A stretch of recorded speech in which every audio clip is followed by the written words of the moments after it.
Olá pessoal, eu sou o professor Richard do Museu de História Natural de Londres e vou levar vocês agora através do fantástico mundo dos dinossauros, esses seres que dominaram a Terra há 65 milhões de anos.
Vocês estão vendo esse gigantesco esqueleto atrás de mim? É o esqueleto de um Diplodocus. Foi um dos maiores herbívoros que existiu na face da Terra. Agora imaginem que ele representa a história inteira do nosso planeta.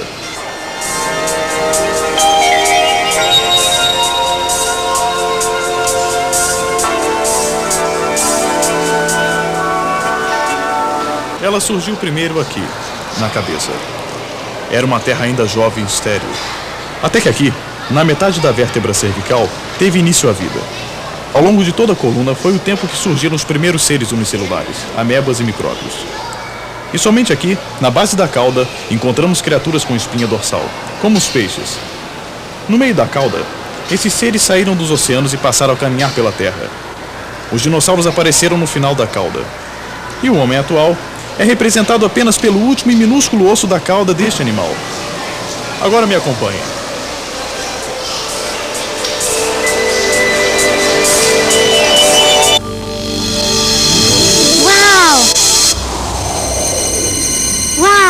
Olha só pra isso! É tão grande quanto um elefante! Na verdade, é tão grande quanto 5 elefantes. É um diplodocus pertencente à família dos saurópodes, os maiores animais que já passaram pela Terra. Tinha um pescoço e a cauda muito compridos, tal como os brontossauros, ou lagartos trovão, chamados assim porque quando andavam deviam soar como um trovão. Agora nós os chamamos de apatossauros. Como aguentava o próprio peso? Antes, pensávamos que eles tinham que viver submersos na água. Mas agora sabemos que as pernas do diplodocus eram fortes o suficiente para sustentá-lo comodamente. Observe que elas ficam unidas ao corpo pela parte inferior, equilibrando perfeitamente o peso da coluna.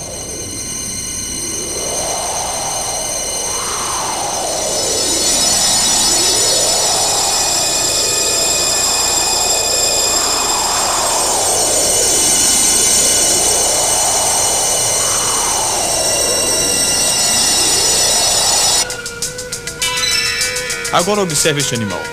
É uma iguana. E você pode notar que suas patas saem da parte lateral do corpo.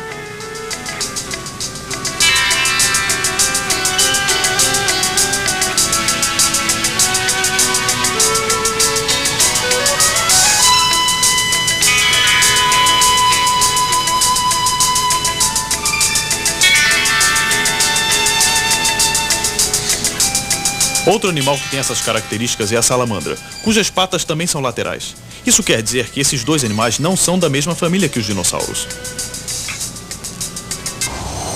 Agora observe novamente o diplodocus. Suas patas se unem na parte inferior do corpo, como os de outros dinossauros de 4 pernas.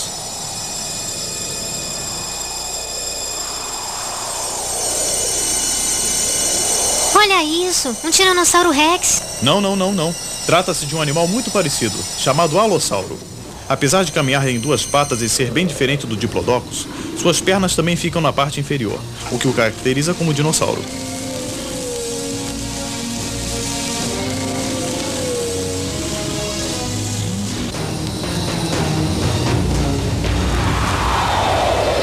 Olha, um dinossauro voador. Maravilhas, não? Suas asas mediam 6 metros de largura, maiores que qualquer pássaro atual. É também um réptil e viveu na mesma época que os dinossauros, mas não é um deles. E por que não? Porque os dinossauros não voavam e nem viviam sob o mar. Todos viviam sobre a Terra. Todos? Sim, e dominaram todo este planeta durante milhões de anos, por mais tempo que o próprio homem.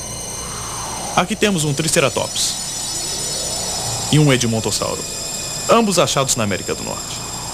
Os cientistas dividem a era dos dinossauros em 3 grandes períodos. Eles surgiram há 228 milhões de anos no período Triássico. Este alossauro, por exemplo, viveu há 145 milhões de anos, no período Jurássico.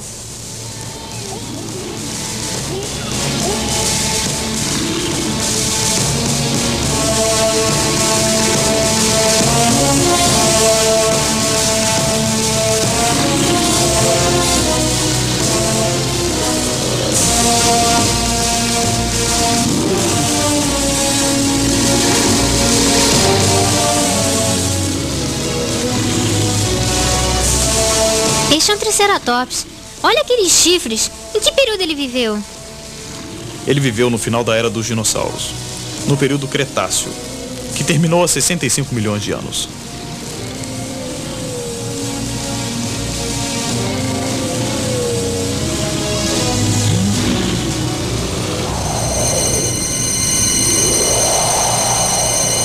Depois do período Cretáceo, puf, os dinossauros desapareceram completamente.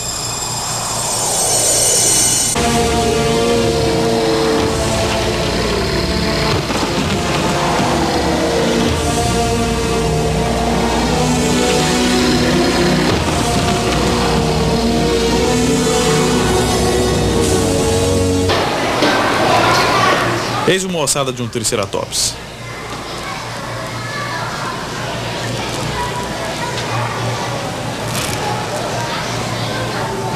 Apesar da sua aparência ameaçadora, ele comia apenas vegetais. E era também bem mansinho. Usava os chifres principalmente para escavar as plantas do solo e também se defender. Esses ossos são de verdade? Não, são apenas fósseis. Uma espécie de molde formado pela petrificação da matéria dos ossos.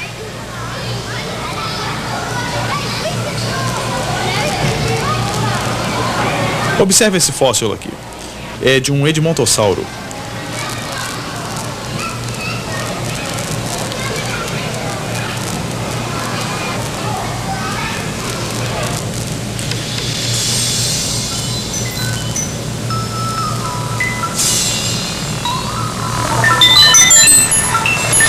Os cientistas, chamados paleontólogos, são os responsáveis por desenterrar os fósseis, limpá-los e tentar uni-los novamente, como se fosse tudo um grande quebra-cabeças.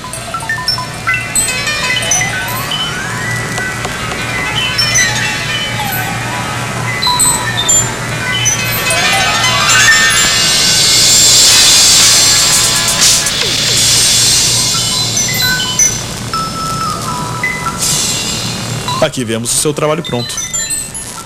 Todos os dinossauros do museu são fósseis? Não, nem todos. Às vezes, fazem-se cópias exatas dos ossos em fibras de vidro, que são levadas aos outros museus e aí novamente copiados. Este aqui é um camarossauro, do período Jurássico. Viveu no território americano em Utah. É chamado camarossauro porque, à medida em que os dinossauros foram crescendo e evoluindo, a natureza teve que desenhar ossos mais fortes e resistentes para sustentar o peso deles.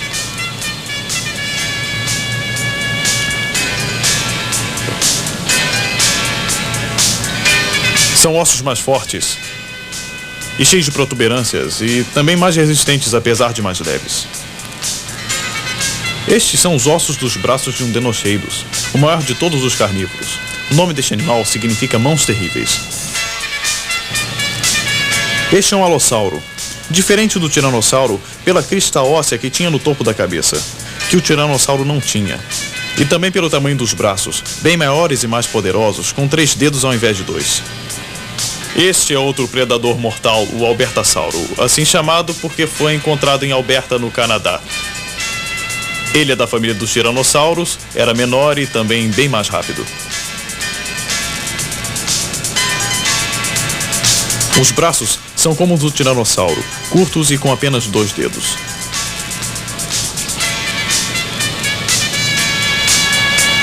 Este aqui é um herbívoro, o Chuanosaurus, que foi achado na China. Pertence à classe dos estegossauros.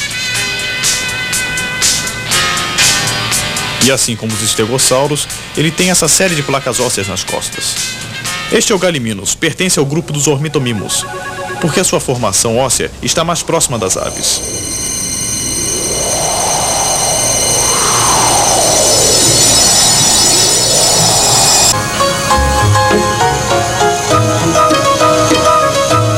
Ele não tinha dentes e as patas pareciam feitas para cavar. O cérebro dele também era bem grande para um dinossauro.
Estes aqui são os Dramaossauros, lagartos corredores, parentes próximos dos Velociraptors.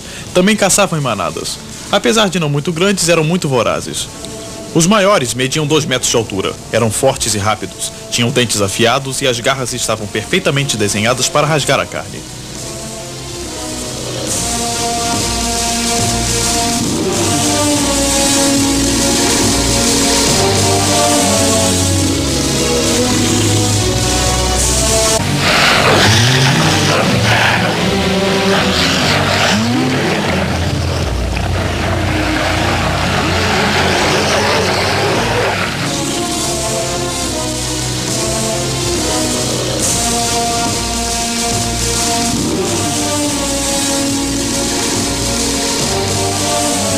Este aqui é o Iguanodon, o dinossauro que viveu há 65 milhões de anos atrás. Foi o primeiro dinossauro a ser encontrado no início do século passado.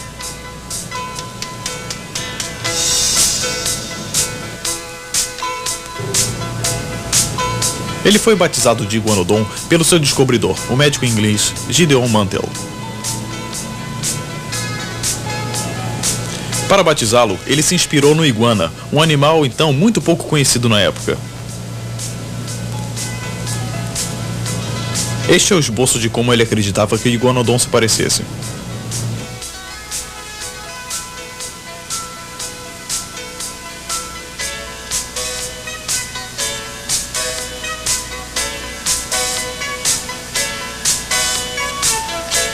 Esses animais foram batizados de dinossauros por Sir Richard Owen, fundador do Museu de História Natural de Londres. Este desenho ilustra a primeira reunião de paleontólogos da história ocorrida em 1854. O jantar foi feito dentro de uma réplica de um iguanodonte, ou melhor, do que eles consideravam como sendo um iguanodonte na época.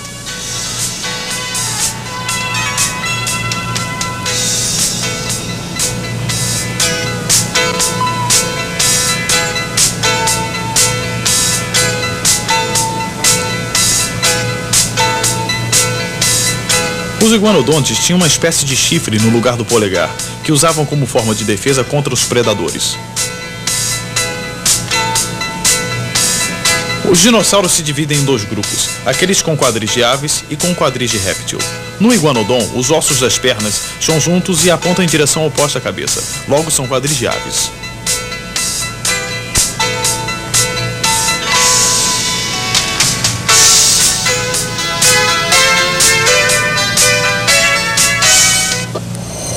O mesmo ocorre com os Parasaurolophus, da mesma família dos iguanodons.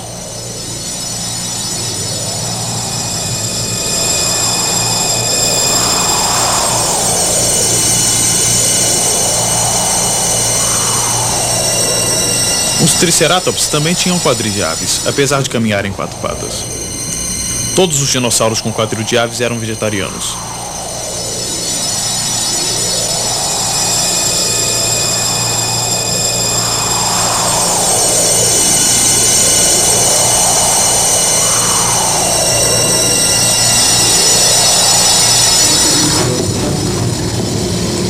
Agora veja o alossauro, que tem quadril de réptil. Um dos ossos do joelho aponta para frente, enquanto o outro aponta para trás. Ele era carnívoro.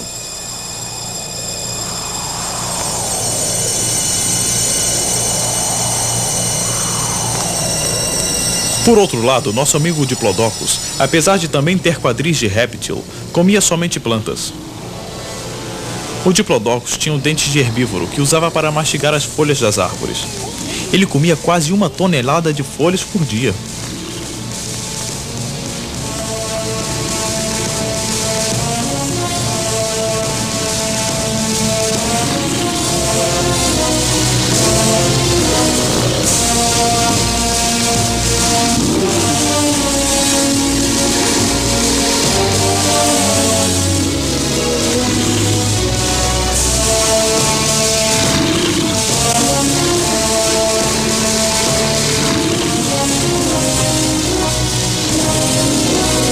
Este é o estegossauro, outro herbívoro.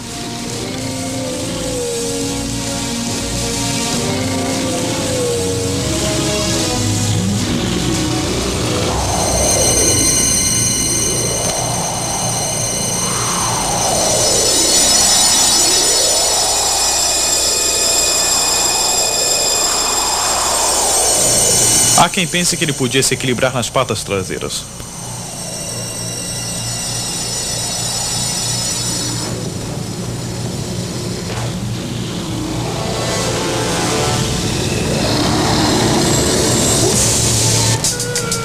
Essas são as pedras de moela, que os dinossauros herbívoros engoliam para auxiliar na digestão.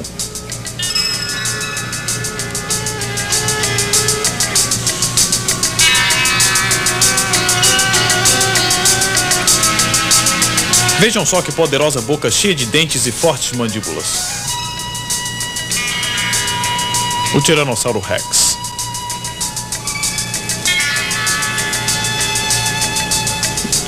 O tiranossauro não era o maior dinossauro de todos, mas sim o maior carnívoro. Tinham mãos tão pequenas que nem chegavam à boca. Há quem pense que não era um caçador tão feroz como se supõe.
Muitos dinossauros, como o Triceratops, desenvolveram eficazes defesas.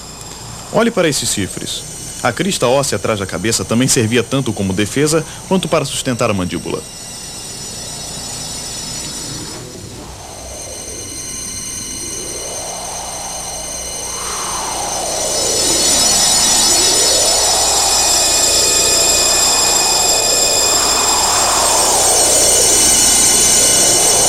Este é o estegossauro, cujo maior inimigo eram os alossauros. Ele se defendia com a cauda que tinha 4 ferrões pontiagudos. As placas nas costas, apesar de muitos acharem que serviam como proteção, eram na verdade para regular a temperatura do corpo.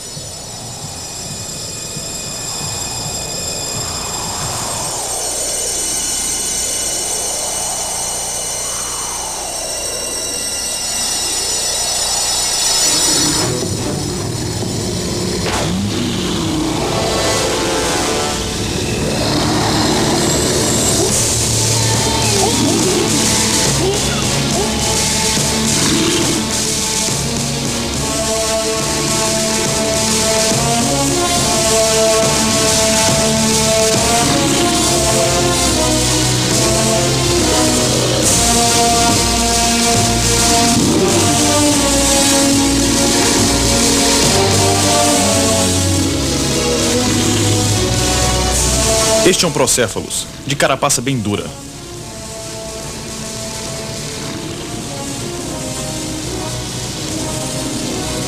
Sua cauda também era muito poderosa. Ele parecia, na verdade, um tanque de guerra.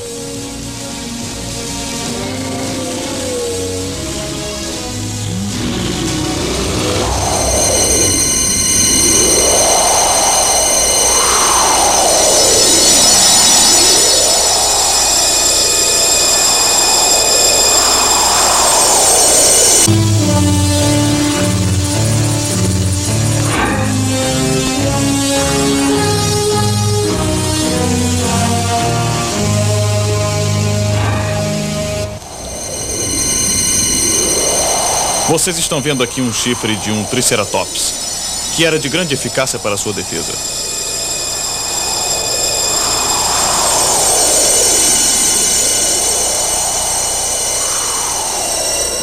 Este desenho é muito interessante. Sabemos que é real porque os fósseis que foram encontrados estavam na mesma posição.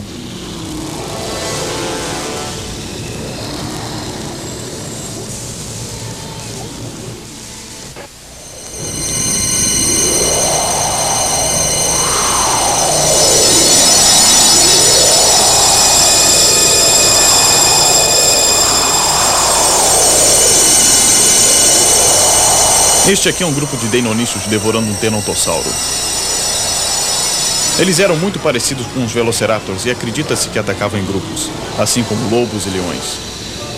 Tal qual como os raptores, tinham uma garra muito longa na pata que usavam para poder estraçalhar a sua presa.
verdade que os dinossauros tinham 2 cérebros?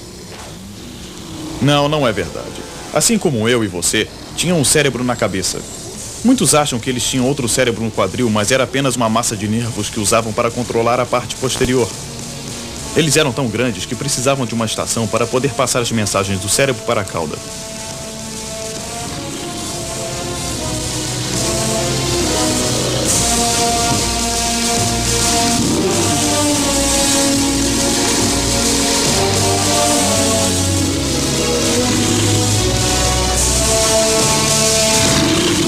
Os parassauros pertenciam à família dos monotremas, e a sua principal característica era um tubo na crista que muitos creem ser usada para comunicação ou para poderem respirar embaixo d'água.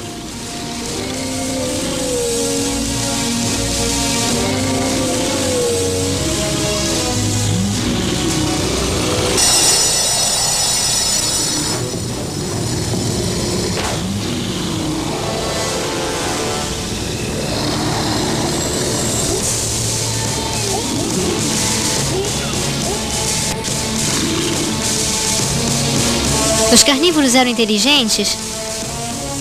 Não, eles eram mais espertos que as suas presas, mas a maioria dos dinossauros tinha um cérebro comparável ao dos répteis atuais.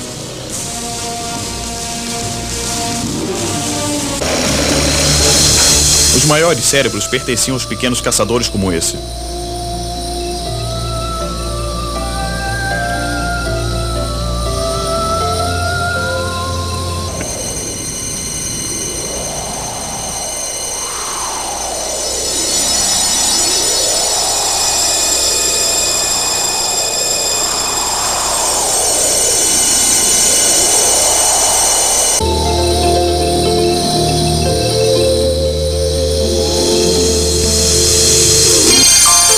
Os dinossauros punham ovos, como as aves e os répteis. Este aqui é um ninho de Maiasaurus.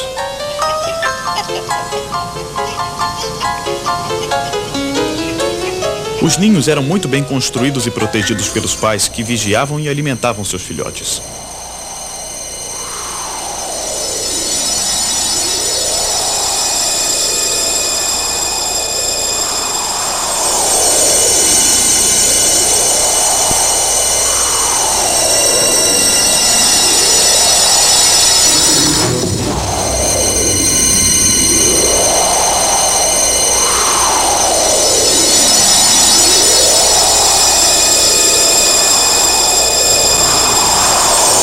Foi que eles morreram?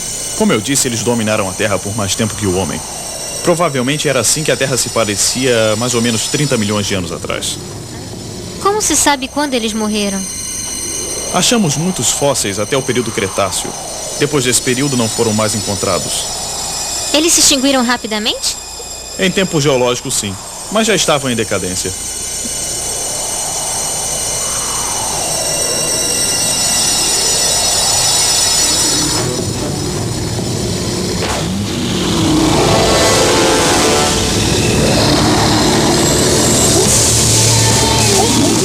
Pequenos mamíferos roedores como esse viveram na mesma época que os dinossauros, mas eram muito poucos e relativamente insignificantes. Houve um tempo em que se acreditava que eles comeram todos os ovos de dinossauros, causando a sua extinção. Essa era uma teoria um tanto ridícula.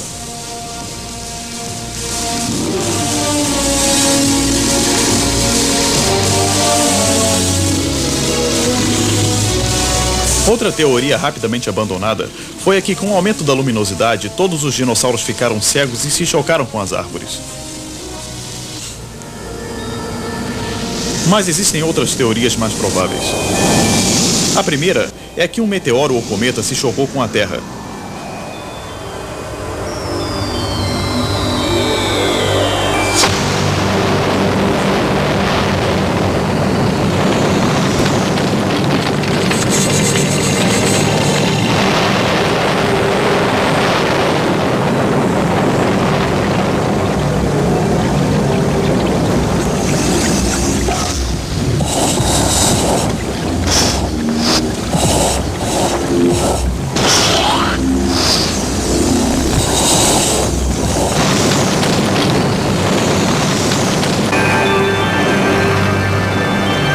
A atmosfera, então, teria se coberto de poeiras e detritos, o que impedia a passagem da luz solar.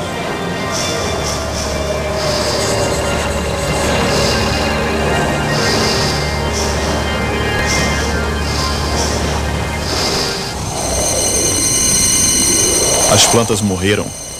E os herbívoros, sem o que comer, morreram também.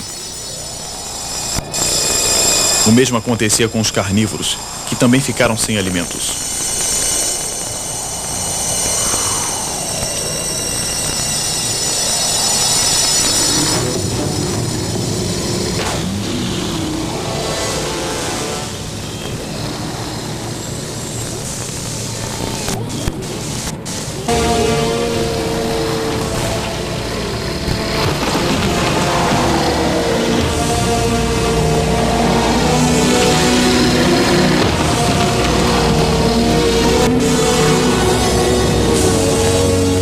Outra teoria fala também sobre o bloqueio da luz solar.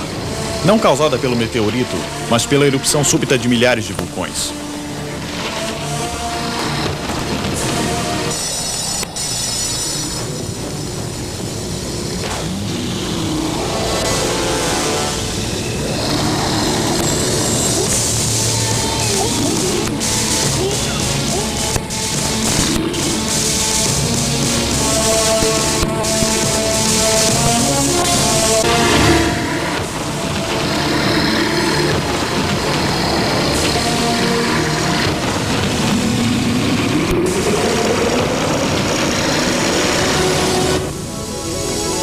Mas nem tudo se perdeu. Lembra do Pteranodonte, o réptil voador? Não era a única criatura que voava naquela época. Este é um Archaeopteryx, o primeiro pássaro que existiu. Sabemos que era um pássaro porque seu fóssil tinha plumas, mas o seu esqueleto é similar a um pequeno dinossauro.